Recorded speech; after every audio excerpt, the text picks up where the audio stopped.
안녕하세요. IB세프트 생물 강사 제시입니다. 오늘은 2022년 IB세프트 2차 여름 특강 생물 수업과 관련해서 안내 드리고자 이 영상을 찍게 되었습니다. 먼저 수업 진도표부터 설명드리겠습니다. 저희 IB Year 1 학생들은 이번 여름 특강 때 1단원에서 그리고 2단원, 3단원까지 진도를 나가게 될 거예요. 보통 1단원에서 3단원이 생물이 기초이기 때문에 이 파트를 1학년 때 커버할 가능성이 굉장히 높습니다. 1단원은 세포와 관련해서 공부를 하게 될 거고 cells, 그리고 2단원은 여러 가지 metabolism, 물질 대사, 그리고 3단원에서는 유전, genetics에 대해서 우리가 배우게 될 겁니다. 우리 Year 1 학생들 같은 경우에는 IB 생물을 처음 공부하는 것이기 때문에 어떻게 이렇게 방대한 내용을 암기해야 되고, 그리고 기출 문제들, IB past paper들은 어떻게 출제되는지와 관련해서 고민이 굉장히 많을 것 같아요. 근데 제가 항상 학생들 그리고 학부모님들한테 드리고 싶은 말씀이, 저희가 지금 생물학자가 되려고 하는 게 아니라 IB 생물이라는 시험을 준비하는 거잖아요. 그렇기 때문에 우리가 시험이 원하는 답을 작성하는 연습을 하는 것이 항상 우선시 되어야 한다고 저는 개인적으로 생각을 합니다. 그래서 항상 생물 시험을 준비할 때는 이 IB라는 시험이 원하는 답이 무엇이고, 그리고 어떤 핵심 용어들을 답안에 작성하기를 원하는지와 관련해서 굉장히 많은 훈련이 되는 과목이라고 생각합니다. 그래서 이러한 부분들에 제가 도움을 주기 위해서 이번 특강 때는 저희가 매일 이렇게 진도를 나가게 되는데, 이런 진도에 대해서 문제풀이와 이론을 동시에 진행을 하게 될 겁니다. 저희가 이렇게 동시에 진행을 하게 되면 여러 가지 IB 시험 문제들에 대한 대비들도 굉장히 잘 이루어질 거라고 저는 생각을 합니다. 그럼 이제 샘플 강의를 시작하겠습니다. 저희 1단원 같은 경우에는 이제 이렇게 4가지 섹션으로 나누어져 있어요. 저희 첫 번째 섹션은 Introduction to Cells. 우리가 세포가 무엇인지에 대해서 먼저 배울 거예요. 그다음에 두 번째 섹션에서는 그래서 이런 세포들이 조금 더 구체적으로 어떤 모양을 갖고 있고 어떤 식으로 생겼는지, 그런 것들에 대해서, 그런 구성 성분에 대해서 자세하게 배우게 될 거예요. 저희 다음 섹션에서는 이제 멤브레인이라고, 이걸 한국말로는 세포막이라고 하거든요. 우리가 이런 세포막에 대해서 배울 거예요. 그래서 우리가 이런 세포들이 세포막이 있다고 섹션 2에서 배울 건데, 이런 세포막이 왜 있는지, 그리고 어떻게 생겼는지에 대해서 이제 그 섹션 3에서 다루게 될 겁니다. 그리고 우리가 마지막으로 배우게 되는 게 뭐면 이제 membrane transport. 그래서 우리가 일단 세포막이 어떻게 생겼는지에 대해서 배우고 난 다음에는 이런 세포막을 어떻게 물질들이 통과하는지에 대해서 그런 메커니즘들을 좀 자세하게 다루게 될 겁니다. 그래서 오늘 샘플 강의에서는 제가 간략하게 일단 1.1 부분을 설명해 드리도록 할게요. 자, 1.1. 저희가 일단 생물을 처음 배우는 거잖아요. 그러니까 우리가 생물을 처음 배우면 일단 무엇을 알아야겠어요? 당연히 생물이 무엇인가. 그러니까 생명체라는 건 무엇으로 구성이 되었는가. 그래서 그게 저희가 오늘 처음 배우게 될 내용이에요. 도대체 생명체라는 건 뭘로 만들어졌냐? 우리가 세포로 만들어졌다는 걸 알게 된 거죠. 그래서 생물학자들이 같이 와서 세포라는 게 무엇인가, 세포의 정의가 무엇인가와 관련해서 굉장히 고민을 많이 했고, 고민을 많이 한 끝에 만든 게 바로 뭐다? 이 cell theory다. cell theory, 이론이죠. 세포 이론. 그래서 세포가 무엇인지에 대한 이론을 만든 거예요. 그래서 이 이론은 크게 세 가지가 있고, 세 가지만 기억해 주시면 됩니다. 자, 첫 번째. 첫 번째는 all living things are composed of cells. 그러니까 모든 생명체는 뭘로 만들어져 있다? 세포로 이루어져 있다. 자, 그럼 두 번째는 뭐냐? 두 번째. 두 번째는 the cell is the smallest unit of life. smallest unit of life. 생물의 가장 작은 단위를 우리가 smallest unit라고 하고, 그게 누구다? 세포다. 세 번째는 뭐다? 세 번째는 cells only arise from pre-existing cells. 이게 무슨 말이면, 자, pre-existing이라는 뜻이 뭐면 원래 존재했던 세포인 거야. 그래서 원래 존재했던 세포에서만 새로운 게 생겨난다는 거예요. 예를 들면 내가 지금 공기 중에서 갑자기 생명체가 나타날 수는 없다는 뜻이에요. 내가 원래 어떤 세포가 있었기 때문에 새로운 세포가 그 세포로부터 만들어질 수 있다는 거예요. 그래서 cells multiply through division. 이 그림이 이제 예시인데, 여기 있었던 하나의 세포가 이제는 이렇게 어떻게 요 그림처럼 이렇게 두 개로 나누어지는 과정이 그려지고 있죠. 그러니까 원래 존재했던 세포에서 새로운 세포가 만들어지는 과정. 이걸 우리가 세 번째 cell theory라고 부릅니다. 그래서 cell theory는 뭐다? 첫 번째는 모든 생명체가 세포로 구성되어 있다는 거. 두 번째는 세포는 가장 작은 유니트라는 거. 그리고 세 번째는 cells only arise from pre-existing cells. 그러니까 원래 존재했던 세포로부터 새로운 세포가 만들어질 수 있다는 거죠.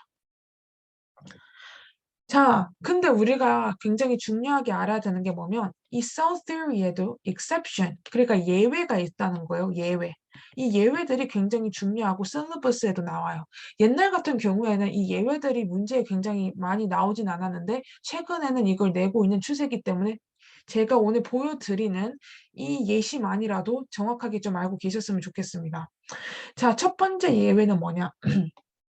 첫 번째 예외는 바로 striated muscle이에요. muscle, 근육세포.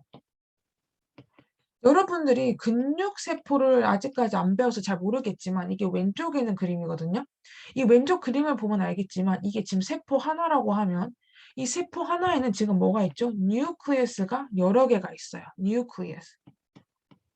근데 우리가 보통 세포라고 하면 세포는 원래는 뉴클리어스가 한 개가 있어야 돼요. 셀 한 개당 뉴클리어스가 한 개가 있어야 되는데 이 근육세포를 보니까 이 근육세포는 세포 한 개당 뉴클리어스가 여러 개가 있다는 거죠. 그러니까 예외라는 거예요. 그래서 첫 번째 문장을 보자면 The striatum muscle challenges the idea that the cell has one nucleus. 그쵸? 왜냐하면 striatum muscle은 여러 가지, 여러 개의 뉴클리스로 이루어져 있으니까요. So muscle cells have more than one nucleus per cell.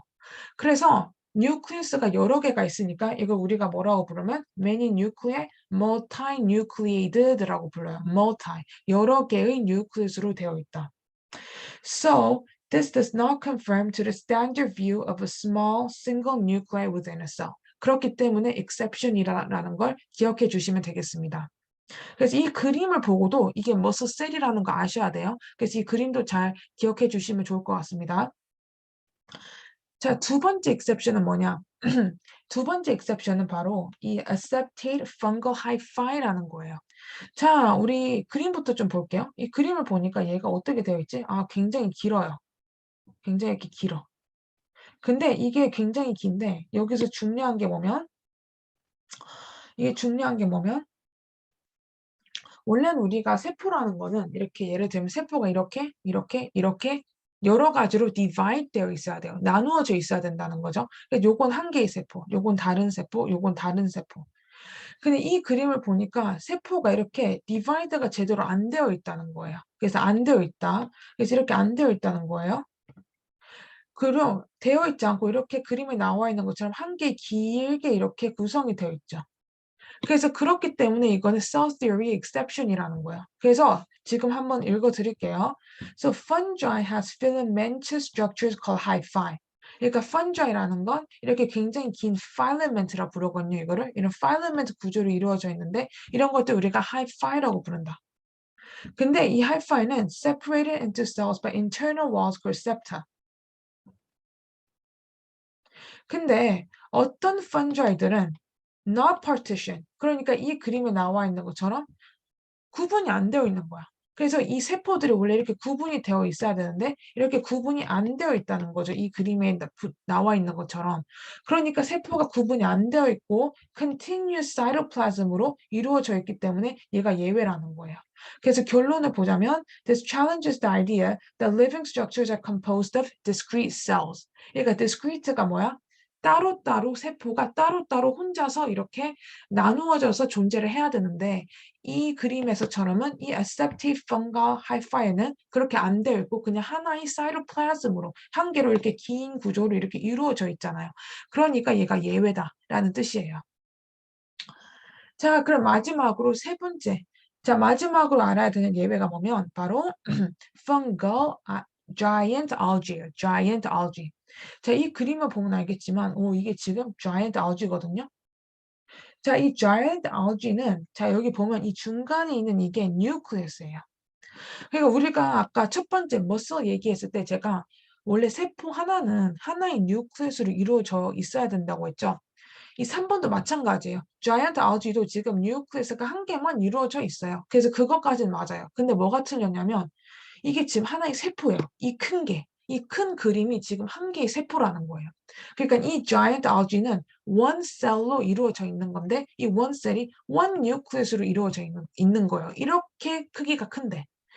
그래서 the giant algae challenges the idea that larger organisms are always made of many microscopic cells. 이게 무슨 뜻이면 우리가 보통은 굉장히 큰 물체는 세포가 여러 개로 만들어졌을 거라고 생각하잖아요. 근데 아니었다는 거예요.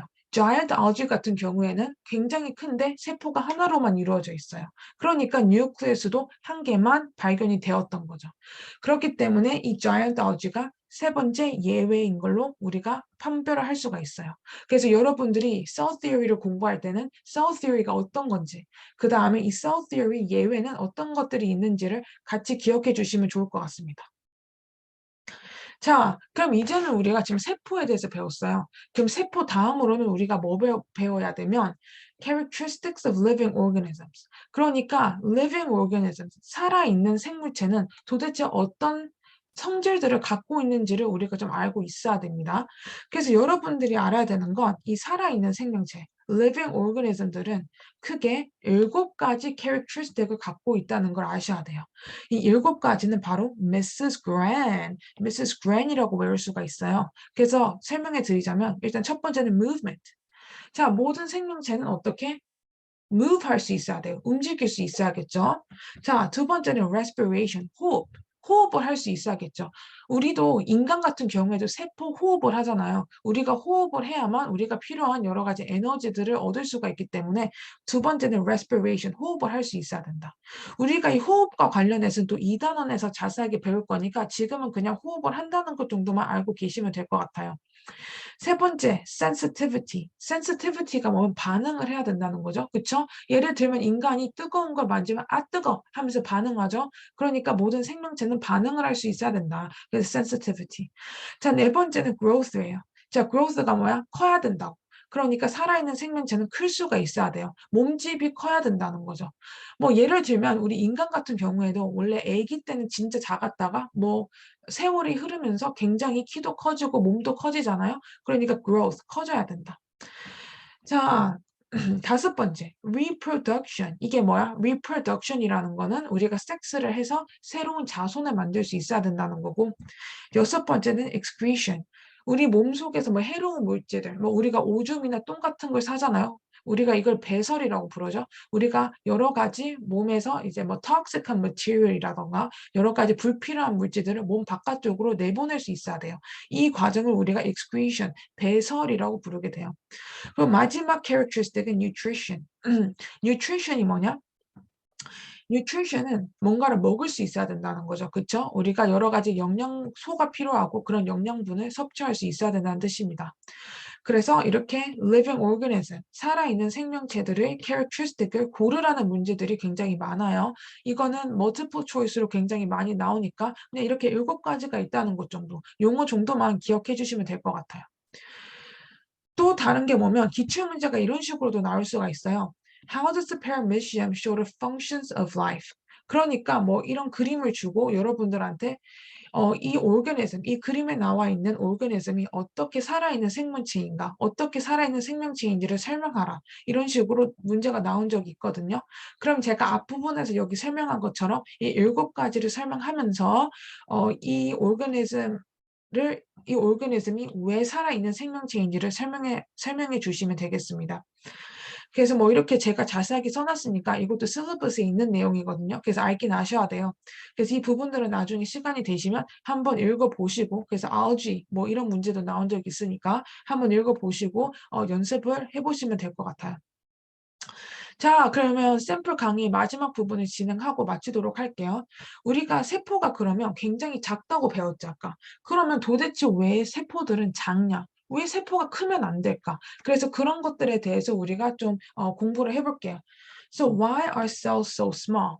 자, 우리가 세포가 굉장히 작은 이유는 사실 여기 나와 있는 것처럼 이렇게 surface area랑 volume으로 설명을 할 수가 있어요. 그래서 제가 일단 설명을 해드리기 위해서 잠깐만 이렇게 정사각형 구조를 하나 그려볼게요. 자, 우리가 이 정사각형 구조, 제가 이걸 그린 걸 이제 셀이라고 해볼게요. 세포라고. 자, 세포라고 해볼게요. 자, 우리가 surface area라는 게 뭐죠? 자, surface area라는 건 표면적이죠. area. 그러니까 여기 바깥쪽에는 이렇게 한 개의 넓이들, 이런 넓이들을 우리가 다 합하면 surface area라고 하죠. 자, 이 surface area는 어떤 거면, 자, 우리가 이 surface area를 통해서 여러 가지 영양소가 들어갈 수 있어요. 세포로. 그래서 우리 세포의 표면적 surface area는 뭐다? 여러 가지 nutrient, 여러 가지 영양소가 들어갈 수 있는 것들을 우리가 surface area라고 부르게 되고, 그럼 volume, 부피는 뭐냐? 부피는 뭐면 부피는 뭔가 내 몸 안에서 만들어지는 거야. 자, 이 세포 안에서 이 부피 만들어지는 waste material이라고 아시면 돼요. waste. 그러니까 여러분들이 다시 surface area는 뭐다? 표면적이다. 그러니까 표면적을 통해서 들어오는 영양소. volume은 뭐다? 부피다. 그러니까 내 몸 속에서 만들어내는 여러 가지 waste material을 우리가 volume이라고 부른다는 거. 이렇게 두 가지를 비교할 수 있으면 됩니다. 그럼 넘어갈게요.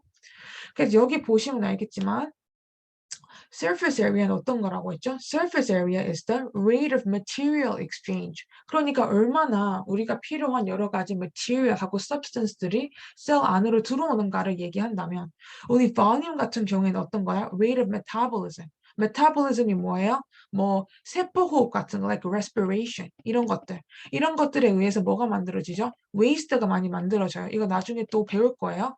이런 여러 가지 waste가 만들어지는 거. 이 양을 우리가 volume이라고 한다. 그래서 이렇게 두 가지를 알고 계시면 됩니다. 자, 그렇기 때문에 우리가 일단 surface area랑 volume에 대해서 배웠어요. 그러면 여기 볼게요. 내가 굉장히 이제 작은 세포가 있고 여기는 굉장히 큰 세포가 있죠. 자, 보니까 내가 지금 volume을 구해보고 surface area를 구해볼게요. 내가 여기가 1이라고 해볼게요. 하나가 다. 그리고 여기는 3이라고 해볼 거예요. 한 변의 길이가. 그러면 내가 1일 때는 volume이 뭐 1 곱하기 1 곱하기 1이죠. 그래서 1이 되는 거예요. surface area는 뭐죠? 6개가 있죠, 면이. 면이 6개니까 1 곱하기 6. 그래서 6이 되는 거예요. 근데 내가 좀 커졌다고 해봐요. 내가 사이즈가 커졌어요. 사이즈가 커졌더니 어떻게 돼? 이제 한 변의 길이가 3cm가 됐다고 해볼게요. 그러면 나 volume은 어떻게 돼? 3 곱하기 3 곱하기 3이니까 27이 되고. surface area는 이제 한 면이 지금 9니까 9 곱하기 6, 그래서 54가 되죠. 그러면 내가 어떻게 되는 거예요? volume은 waste material인데 waste material은 얼만큼, 몇 배가 더 많이 만들어져요? 내가 세포가 커지면 27배죠. 그러면 surface area, 내 세포 속으로 들어오는 여러 가지 영양소는 몇 배가 되는 거죠? 얘는 한 9배가 되네요. 그쵸? 9배가 되는 거예요. 그러니까 27배랑 9배잖아요. 그러니까 세포가 커졌더니 부피가 훨씬 많이 증가한다는 거예요. 부피가 더 많이 증가하는 게 무슨 말이에요? waste material이 그만큼 많이 만들어진다는 거죠. 들어오는 양보다. 그러니까 저희가 세포가 커지면 커질수록 굉장히 inefficient, 굉장히 좋지 않다고 얘기를 하는 거예요. 왜냐하면 세포가 커지면 커질수록 들어올 수 있는 양보다는 만들어지는 양이 훨씬 크기 때문에. 그러니까 waste가 더 만들어지는 거죠. 그러니까 내가 waste를 더 많이 만들고 그만큼 들어올 수 있는 양이 적으니까 결국에는 세포가 죽게 되는 거예요. 그렇기 때문에 세포들은 항상 굉장히 작은 크기를 유지해야 된다. 그래서 여기 마지막 문단을 여기 좀 보자면 어떻게 적혀 있냐면 larger surface area to volume ratio means the cell can act more efficiently죠. 자, 여기서 ratio가 larger 해야 된다는 거예요. larger, ratio. 왜냐하면 ratio가 large 하다는 게 뭐지? 비율이 높다는 거죠. 그래서 larger surface area to volume means surface area가 훨씬 높다는 거예요. 부피에 비해서. volume에 비해서. 그러니까 훨씬 많은 nutrient들이 이 세포 안으로 들어올 수 있다는 거죠. 그러니까 더 많은 물질들이 들어올 수 있는 거니까 이제 세포가 더 효율적으로 이제 존재를 할 수 있게 되는 거죠. 그렇기 때문에 우리 몸에 있는 여러 가지 세포들은 굉장히 작다는 거 기억해 주시면 좋을 것 같습니다. 그래서 샘플 강의는 우선 제가 여기까지 진행을 하도록 할게요.